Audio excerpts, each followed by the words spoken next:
It's simple, really. Get busy living or get busy dying. Stephen King's The Shawshank Redemption.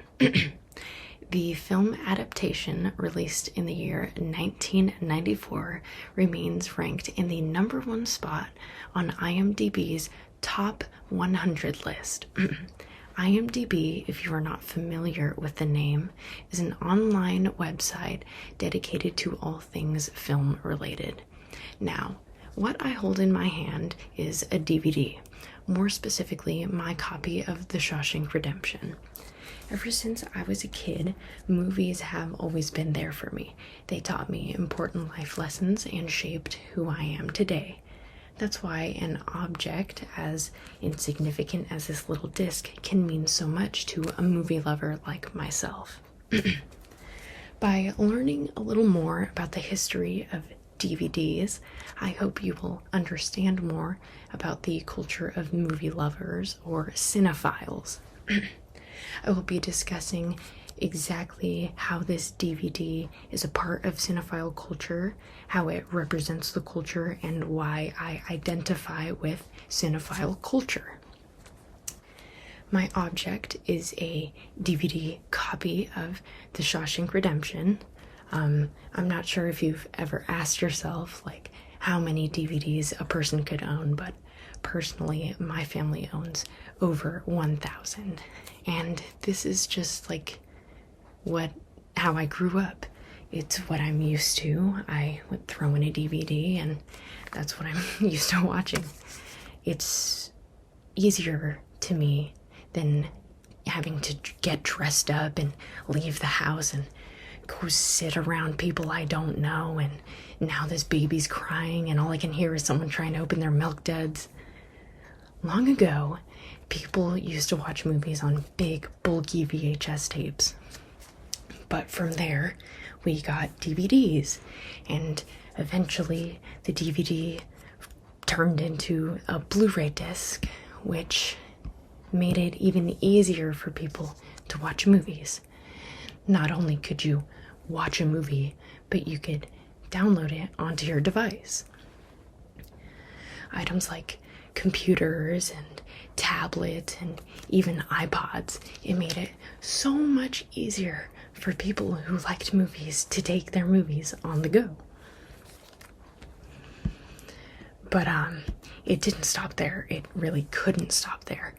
Today we have streaming services and platforms like Netflix and Amazon Prime Video, which make it easier for people to watch movies from the comfort of their couch.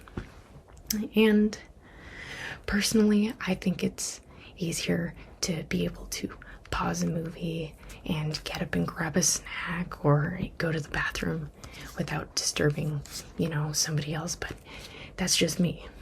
Cinephiles value film in itself, the viewing of movies.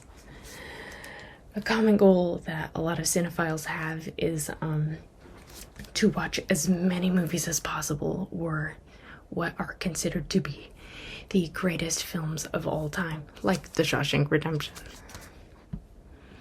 The significance of an item like a DVD is its history. At one point, this used to be the only thing that somebody could watch a movie on. I consider myself to be a movie lover because movies are my outlet. Something about knowing the names of directors and actors and composers and a bunch of random trivia that no one else needs to know. It makes my brain happy. And sometimes it's hard for me to connect with my family because I'll spill a little too much information too fast and they get frustrated when they can't keep up. But just being able to talk about a movie or just watching a movie with somebody else and being able to laugh or cry at the same scene is just so special to me. This object, this little DVD, this digital versatile disc allows me to connect with cinephile culture because it provides me with, what used to be my only way to watch movies. My dad would tell me how we used to watch the same movies over and over. After my brother was born, he was still in the hospital waiting to come home. And in a way, movies are my love language, and this DVD is just another way for me to connect with my culture. After hearing this very brief history about DVDs, I hope you have gained a better understanding of how they are used and how they relate to cinephile or movie lover culture. DVDs allow people to watch movies without having to leave their homes if they so choose. They hold a surprising amount of information on their little forms, and they make it possible for people like me to grow up quoting Stephen King's The Shawshank Redemption. I guess it comes down to a simple choice, really. DVD or no DVD.